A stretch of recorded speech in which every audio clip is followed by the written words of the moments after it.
বন্ধুরা, আজকে আমি আপনাদের সামনে নতুন ধরনের একটা খিচুড়ি তৈরি করব। আমি চাল ডাল আগে বসিয়ে দিয়েছি, ফুটে গেছে। এবার আমি এর মধ্যে হলুদ দিয়ে দিলাম,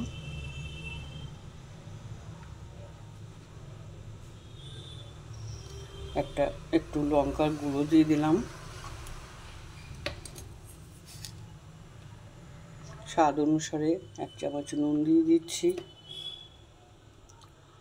রসুন ঘষে রেখেছি ওটা দিয়ে দিচ্ছি,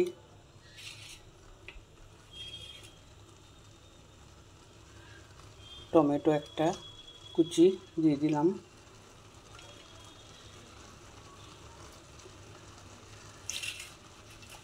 এবার এর মধ্যে পেঁয়াজ কুচিয়ে রেখেছি, পেঁয়াজটা দিয়ে দিচ্ছি, তারপর ধনেপাতা কুচিটা দিয়ে দিলাম। এবার আমি সবগুলোকে নাড়া দেব। আপনারা তো অনেকে অনেক রকমের খিচুড়ি তৈরি করে খেয়েছেন, কিন্তু বন্ধুরা এই ধরনের খিচুড়ি আপনারা রান্না করে খেয়ে দেখবেন, ভীষণ ভীষণ ভালো লাগবে। আর এত টেস্টি হয় না, আপনারা ধারণা করতে পারবেন না। শুধু সোমবার দিয়েই খিচুড়ি করা যায়, তাছাড়া কি খিচুড়ি করা যায় না বলুন তো?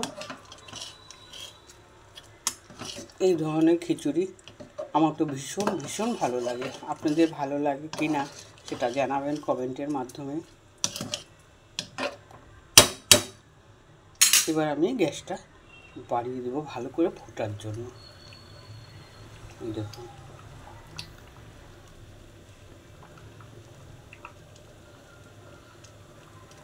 সেই ফুটছে না বলুন তো? আর কালারটা দেখুন কত সুন্দর লাগছে। এর মধ্যে আর জল টল মিশাবো না, আমি একটু জল দেবো না, কারণ জল দিলে কি বলুন তো, টেস্টটা না ভীষণভাবে খারাপ হয়ে যাবে, আর টেস্টটাও ভালো লাগবে না।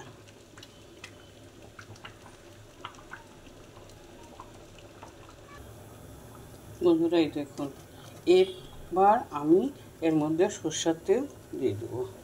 আপনারা ভাবছেন যে কী ব্যাপার, উনি তেল দিলেন না। এই যে আমি সরষের তেল দিয়ে দিয়েছি।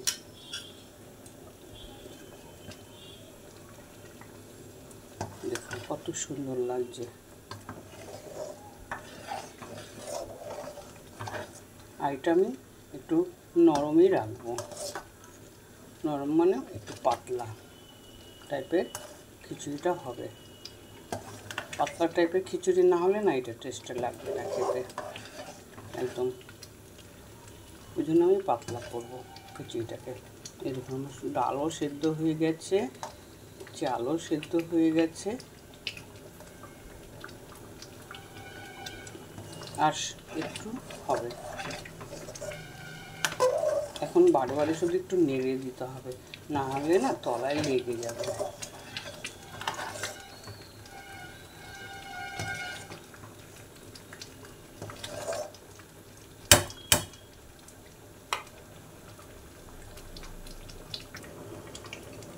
বন্ধুরা এই দেখুন আমার খিচুড়ি হয়ে গেছে। দেখুন কাঁচা লঙ্কাও দিয়েছি। এই দেখুন এটা একদম হয়ে গেছে, আমি নামিয়ে দেবো।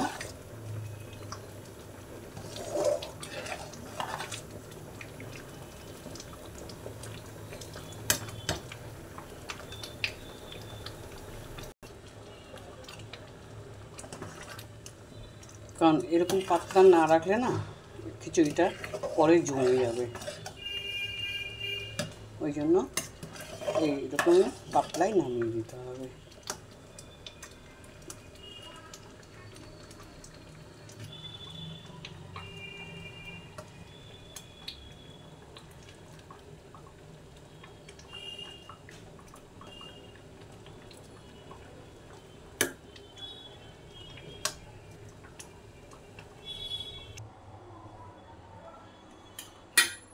এই দেখুন বন্ধুরা আমার খিচুড়ি দেখেছেন।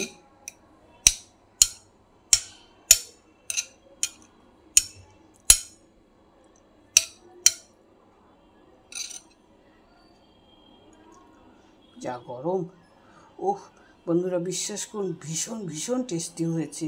এত টেস্টি হয়েছে না আপনাদের বলে বোঝাতে পারবো না। আপনারা এইভাবে তৈরি করবেন, করে খেয়ে দেখবেন, ভীষণ ভালো লাগবে। এবং কমেন্ট, লাইক, সাবস্ক্রাইব করবেন, কমেন্ট করে জানাবেন ভিডিওটা কেমন লাগছে আপনাদের।